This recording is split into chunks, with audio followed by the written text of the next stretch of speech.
কালি ফুরিয়ে গেছে নীলা, একটু একটু কালি চাই।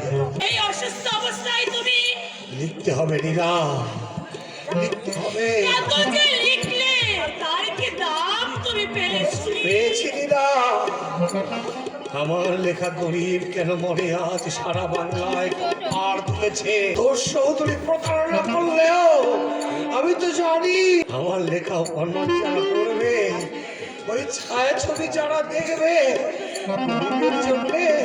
তারা একটু ভাববে। তাই যতক্ষণ বেঁচে আছি মানুষের মঙ্গলের জন্য, দেশবাসীর মনোবল দৃঢ় করার জন্য আমাকে যে কলম দিয়ে লিখতে হবে। তুমি চুপ করো।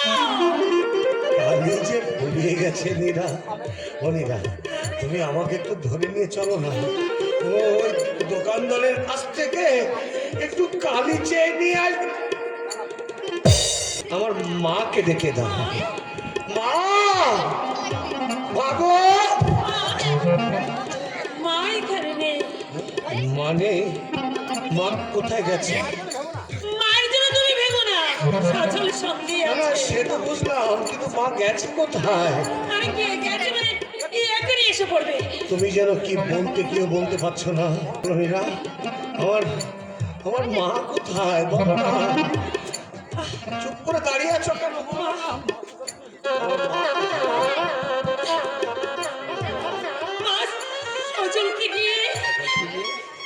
সজলকে নিয়ে ভিক্ষা করতে গেছে।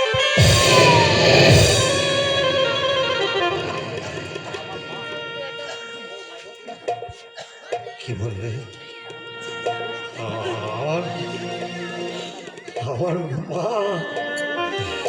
মানে কৌশিক সেনের মা ভিক্ষে করতে গেছে। কেন কেন যেতে দিলে?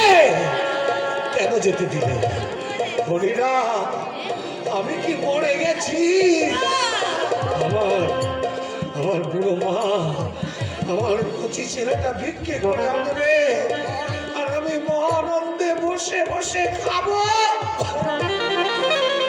এই অসুস্থ শরীর নিয়ে তুমি পারবো পারবো।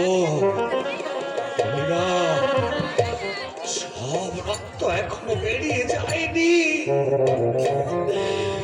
সব রক্ত এখনো বেরিয়ে যায়নি।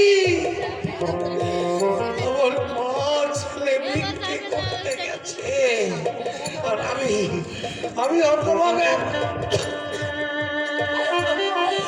তুমি একটু শান্ত হও। এবার বুঝি একেবারেই শান্ত হয়ে যাব। ওই ওপারের রাত বুঝি এসে গেছে।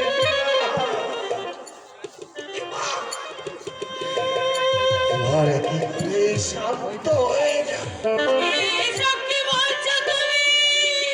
ঝড়ের প্রচন্ড ঘটে কৌশিক সেনের